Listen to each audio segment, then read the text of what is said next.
अस्सलाम वालेकुम। मुझे वैसे बचपन से ही खुली लकड़ी की आग पे शक्कर और गुड़ की चाय का चस्का सा पड़ गया है। ज़ाहिर है इसका जो जायका होता है वो गैस पे बनी हुई चाय में नहीं पाया जाता। तो कल क्योंकि दिसंबर की 5 तारीख थी तो मेरे से रहा न गया।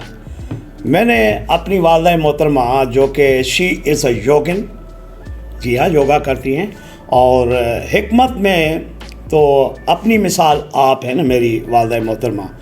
तो मेरे से रहा न गया और मैंने पूछा कि अम्मा ये फ़कत इस लकड़ी की आग पे जो चाय बनाती हैं ये उसमें मज़ा ही होता है या कुछ इस लकड़ी की आग जो खुली आग है इसके और भी फ़वाइद होते हैं?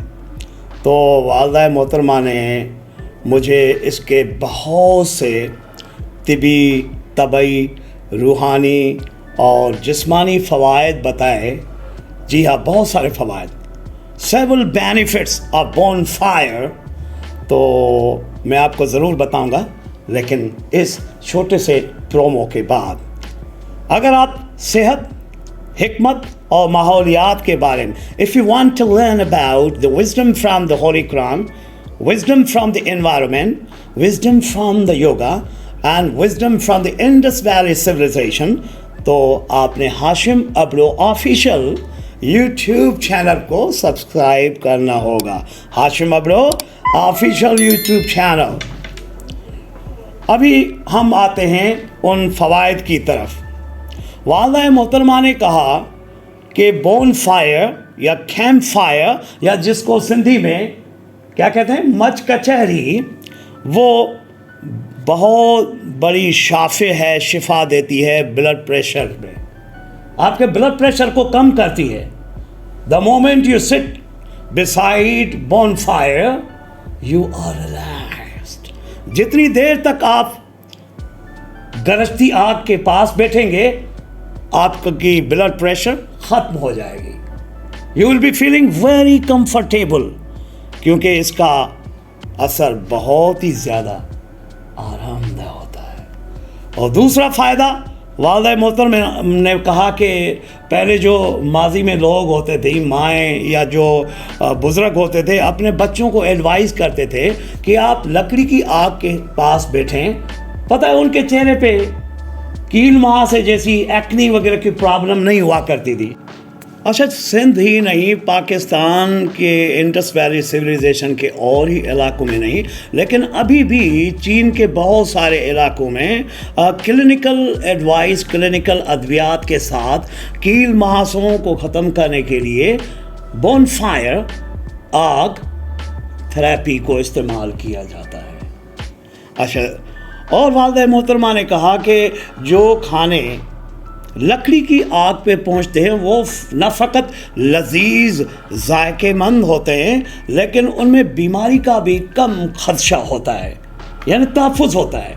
लकड़ी की आग पे खाओ और पका हुआ खाना खाओ और तहफ़्फ़ुज़ पाओ। और उसके अलावा वालिदा मोहतरमा ने, शी इज़ अ योगिन ना, तो उसने कहा कि लकड़ी की आग के साथ इंडस वैली सिविलाइजेशन के लोगों का एक रूहानी ताल्लुक़ है। सूफिया कराम, औलिया कराम जो भी होते थे, अपने गर्विदा लोगों को, अपने डिसाइपल्स को, मुरीदों को, उनके अंदर उन्स व मोहब्बत की महफ़िलें पैदा करने के लिए उनको लकड़ी की आग पे बिठाते थे, उसके पास बिठाते थे। और इसके अलावा जो वालिदा मोहतरमा ने मेरी रहनुमाई की, कहने लगी आग में घूरने से 5 चीज़ें बंदे को और फ़ायदा देती है, आपके तख़य्युल को जन्म देती है। आग जो है इट स्पार्क्स योर इमेजिनेशन। और कहने लगी कि आग की जो ये लय है, रिदम है, वो आपको माजी मुस्तकबिल से लेके it brings you in the present. आप अपने हाल में हाजिर दिमागी। Fire makes you a focused man with focused attention. और उसके अलावा पता है जब आप आग के पास बैठते हैं तो आपकी तख्लीक के अंदर जो केमिकल एलिमेंट्स हैं वो मुतहर्रिक हो जाते हैं, इंटीग्रेट हो जाते हैं और इनिशिएट करने लगते हैं और आप अपनी तख्लीक पे गौर करने की तरगीब हासिल करते हैं। और सबसे बड़ा और जो फ़ायदा बताया कि लकड़ी का जो धुआं होता है ना, आपको मदर नेचर फितरत के करीब लाता है। You become a naturalist, you become a nature lover.